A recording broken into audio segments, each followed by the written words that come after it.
she's small enough to use it as a nest. And her eggs are safe from larger predators up here. But as soon as they hatch, her 8 little ducklings must make it to the pond to feed. It's a difficult journey. They won't be able to fly for months. The instinctive bond with their mother is so strong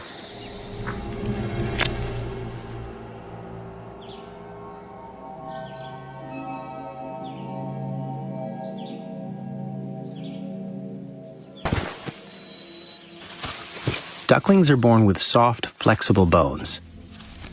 They're so light, even from up here, they can survive the fall and bounce.